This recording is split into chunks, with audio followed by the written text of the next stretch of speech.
Hi everyone, this is Mindy Eggen. Welcome to my channel. In today's video, I'm going to be creating some Christmas cards using some brand new products from Hero Arts. This is their October 2024 collection, and I'm going to walk through a few things because they changed up their kits a little while back. It's not called My Monthly Hero anymore. They have these mini subscriptions that you can sign up for, along with a few additional products, and then also their card kit. I'm going to start off with their clear stamp and coordinating die of the month for October 2024. This one is called Holiday Messages. So it has all of these wonderful Christmas sentiments on here, along with a coordinating die for each of the sentiments. And they die cut out beautifully. I love just that little bit of outline that it leaves. The next one is the fancy die of the month, and this one is called Pine Branches and Lights. So it is this die that creates all of these amazing pine branches on the front of your card. There are also a couple smaller extra dies attached with a string of lights, a bow, and then a pine cone. The next one that we have is the layering stencil of the month, and this one is called Flourishy Christmas Tree. So inside of this, it gives you a sheet and it shows you how it's going to look when it's layered up together. But then on the back of the sheet, it does show you what each individual stencil will look like. So this is a 4-piece stencil and it creates the most amazing image and works great with the Hero Paste. I will be using this one today. Here is an example I did with some classic Christmas colors, and I love how it turned out. Then we have the Cling Stamp of the Month. This one is called Gingerbread Town with their wonderful red rubber stamps. Now, in any of these that I just showed you, these are products you can sign up as a subscription, or you can try and purchase individually, but it's only while supplies last. Now, some bonus items is this amazing stencil with the kind of individual features or elements in there. We have another one here with a fun design. And then there is a die set with this gingerbread man, which is super cute. So those three products will be available on the Hero Arts website. Those are kind of their evergreen products. The subscriptions are only while supplies last. Now we're going to take a look at the card kit. So they do still have a card kit that are always just jam-packed with product. In this one, we have this really fun word background. So this is a red rubber stamp. There was a small embossing and watermark ink, and then there is white and gold embossing powder. We have another fun large stamp set. I really do want to play with this one because the coordinating dies for it are really fun. It cuts out all of those frames. So I really want to play with that one. There are also dies for the sentiments, and then of course your inspiration card. And Hero Arts also includes a variety of cardstock to get you started. Now, and this is one of the reasons I wanted to do the video, is I wanted to show you these other elements in the kit. I don't remember what they're calling them, but these have some beautiful images on them. So these are 6x6, about 6x6 size pieces. There's three of them in here. There's one with this beautiful winter log, some leaves. This one has the gingerbread house.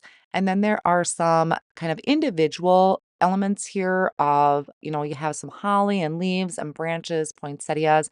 Now, what I found really interesting about these is that I guess I call it like a sticker, but it's kind of translucent. So it does have that vintage look to it because the background of the elements kind of have that vintage color or that light brown to it, but you can peel that away to be a sticker and apply this directly to your card. So this is going to make card making go super quick for you. So that is all a part of their card kit, plus some really fun peppermint embellishments. Now, if you want to do the whole kit and caboodle with all of the subscriptions, that is called the whole studio. So you can sign up for it. You get an amazing deal when you sign up either for the whole studio or the individual subscription. So I just wanted to kind of point that out because it's been a while since I have played with some Hero Arts kits. And actually, I hadn't played with their new subscription program. So I was really excited to share this with you today. Now I'm going to be creating a card, and this is using the layering stencil of the month. I'm starting off with Periwinkle Cardstock that I put some repositionable tape on the back and adhered that down to the work surface. And I started out with Periwinkle Ink. Now, one of the reasons that I have that paper down on my glass work surface is I wanted to ink blend over those little squares in the corners because that is going to help me line up my stencil in perfect placement every time. So I removed layer 1, I put on layer 2, matched up those squares, and I'm coming in with stone wash ink. And I'm just using my blending brushes to apply that color, and I'm going for a very monochromatic look.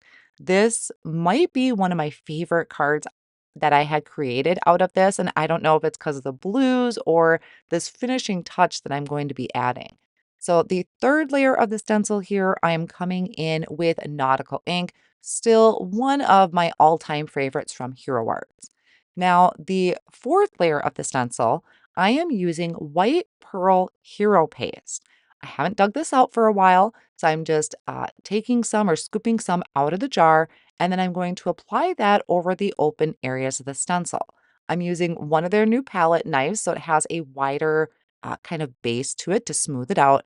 And then I can remove this layer of the stencil, and it was like a wow feeling when I peeled that away. So I'm going to be setting this off on the side to dry, and I'm going to take my stencil over and wash that off real quick. But just wow, I still love seeing that. So while that is drying, I'm going to work on another card. And this one is using the Fancy Die of the Month for October 2024. I'm placing this over pine cardstock, and I'm just making sure the margins are even all the way around. I am going to hold that die in place with some Post-it tape and run that through my die cut machine. And when I run it through, I flip my sandwich so that my die plate is cutting up instead of face down, and it just seemed to give me a better cut with my cardstock. Here, I kind of just help loosen that up a little bit by dropping it on my work surface a little bit. It just helps get things loose and less time me spending poking it out with my tool. So it creates this amazing pine needle background, and I love looking at pine needles, not stepping on them. Now, I wanted to add a little bit of contrast here, so I'm taking a small paper pouncer and I'm adding this nautical ink to one side of the pine branches. I can't help but add a little bit of color to it to just give it a little bit more of a dimensional look. So that's one thing you can do, or you can take like a white pigment ink and pounce some of the color on there to make it look like snow. I'm going to work on a background for that pine needle, and here I just have a piece of white cardstock that is 4 1/4 by 5 1/2. I'm adding fresh lawn all the way around the edges, but having it fade off into white towards the center. Next, I'm taking my MISTI, and this is the background stamp from the card kit of the month for October 2024.